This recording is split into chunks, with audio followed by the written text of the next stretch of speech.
بھیجتی ہوں اور میں وہی سینڈی ہوں، اور اس کی اس سے نا دوستی ہو گئی۔ اب وہ ریگولر اس ٹائم پہ دونوں جو ہیں وہ واک شاک کرنا سٹارٹ ہوئے۔ اب وہ بڑی مسٹیریس سی لڑکی تھی، اور مطلب اندھیرے میں ہی زیادہ ملتی تھی، اور باتیں کرتی تھی اس سے، اور گھر کا نہیں بتاتی تھی۔ وہ پوچھتا تھا کہاں رہتی ہو، تو بتاتی نہیں تھی کہ وہ کہاں رہتی ہے۔ اس طرح کی کافی وہ مطلب ٹائم کافی گزرا۔ 5-6 ماہ کے بعد جو ہے اس کی بائی چانس نا ملاقات ہو جاتی ہے مہوش کے ساتھ۔ تو مہوش کو کہتا ہے کہ مہوش ایم سوری، میں اس کو بتاتا ہے کہ میری ایک دوست بن گئی ہے اور اس کا نام سینڈی ہے۔ تو مہوش بڑی خوش ہوتی ہے، وہ سوچتی ہے کہ یہ تو میں ہی ہوں۔ تو مہوش کہتی ہے کہ وہ تمہیں جو گفٹس وغیرہ بھیجے ہیں نا تو میں نے بھیجے ہیں، میں ہی ہوں سینڈی۔ تو وہ کہتے ہیں نو، میں تو اس سے روز ملتا ہوں۔ تو وہ بڑی پریشان ہوتی ہے اس بات سے، وہ کہتی ہے ہاؤ کم پاسبل، وہ تو میں بھیجتی ہوں تو تم سے کون سینڈی ملتی ہے، اور دنیا میں کسی کو نہیں پتا کہ میں سینڈی کے نام سے میں نے تمہیں کچھ بھیجا ہے یا کچھ سینڈ کیا ہے، تو کیسے اس کو کسی کو پتا چل سکتا ہے، کیسے یہ بات ہو سکتی ہے۔ وہ کہتا ہے اچھا تم نا اس ٹائم پہ آنا، میں تمہیں ملواؤں گا۔ اب یہ بھی بات انہوں نے کسی سے ڈسکس نہیں کی، نہ اس لڑکے نے اور نہ ہی مہوش نے۔ وہ اس لڑکی کو لے کے مہوش کو بلاتا ہے کہ اتنے بجے تم فلاں جگہ پہ آنا، وہ میرے ساتھ روز وہاں پہ واک کرتی ہے۔ اب وہ وہاں پہ ڈسٹینس پہ کھڑی ہوتی ہے کہ میں ذرا پیچھے سے دیکھتی ہوں کہ یہ کس سے ملتا ہے، کس سے بات کرتا ہے، کیا ہے۔ کافی ڈسٹینس پہ وہ کھڑی ہوئی، ان کے پاس ایک چھوٹی سی گاڑی تھی مہران، مہوش کے پاس اسٹل ریمبر، وائٹ کلر کی۔ تو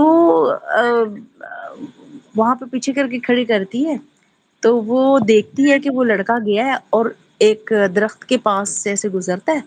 وہاں پہ وہ کسی کے ساتھ باتیں کر رہا ہے، لیکن کوئی آگے سے بندہ نہیں ہے، نہ بندہ ہے نہ بندی ہے، کوئی بھی نہیں ہے وہاں پہ۔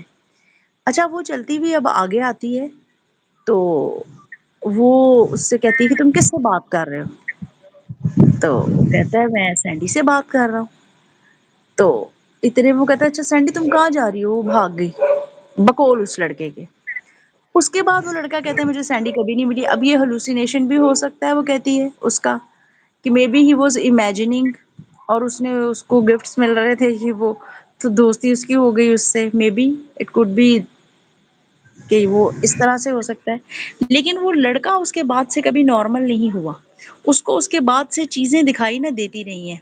سینڈی کے بعد سے اس کو مختلف چیزیں دکھائی دیتی رہی ہیں، اور اس کا بقول مہوش کے کہ اس کا علاج وغیرہ بھی کروایا گیا، اور بتایا کہ یہ درختوں وغیرہ کے نیچے وغیرہ بہت جایا کرتا تھا، اور بہت ویران سی جگہوں سے گزر کے واک کرتا تھا، تو اس وجہ سے اس کے اوپر کسی اینٹی کا نا سایہ ہو گیا ہے۔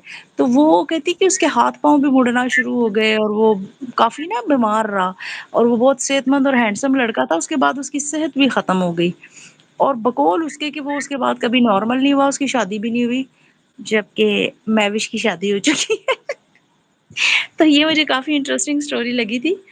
تو اور ہے بھی یہ اقبال ٹاؤن کی سٹوری ہے، اور اس نے مجھے یہ بھی بتایا تھا اقبال ٹاؤن میں ہے نیلم بلاک شاید، اور یہ نیلم بلاک میں رہتی تھی اور وہ کشمیر بلاک میں رہتا تھا لڑکا۔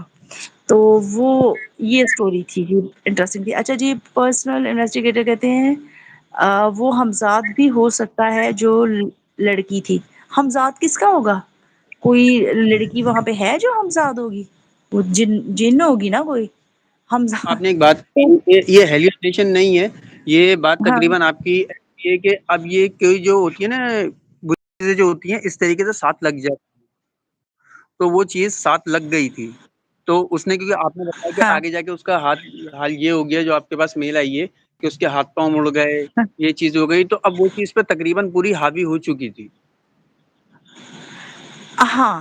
تو یہ اس تو کا وہ لڑکا وہ ابھی بھی وہ مطلب ایجڈ ہو گیا سب کچھ، اس کی شادی بھی نہیں ہو پائی، اور وہ نارمل بھی نہیں ہے، اور اس کو ابھی بھی چیزیں نظر آتی ہیں۔ اور وہ میرا خیال ہے اس کے گھر میں، کیونکہ سینڈی اس نے بھیجا نا، ایون اس کی مدر کو بھی نہیں پتا تھا، تو وہ کیونکہ کوئی اور اینٹی تھی، اس کو پتا تھا کہ سینڈی کے نام سے اس نے بھیجا ہے، تو وہ اس کے ساتھ سینڈی ہی بن کے مل پڑی، اور ہو سکتا ہے وہ اس لڑکے کے اوپر پہلے سے ہی ہو۔ ہاں، جیسے ہو سکتا ہے نا، کوئنسیڈنس ہو سکتا ہے اس لڑکی کا نام پہلے ہی سینڈی، اور اتفاق سے کوئی نہ کوئی چیزیں ہو جاتی ہیں ایسی جس میں انسان کو پتہ نہیں لگتا، کہ کچھ غلطیاں ہو جاتی ہیں جس کے اندر وہ بھاری پڑ جاتی ہیں۔ تو یہ ہو سکتا ہے کچھ ایسی کہانی ساتھ جڑ گئی جس کا راز کسی کو نہیں پتا۔ یہ بھی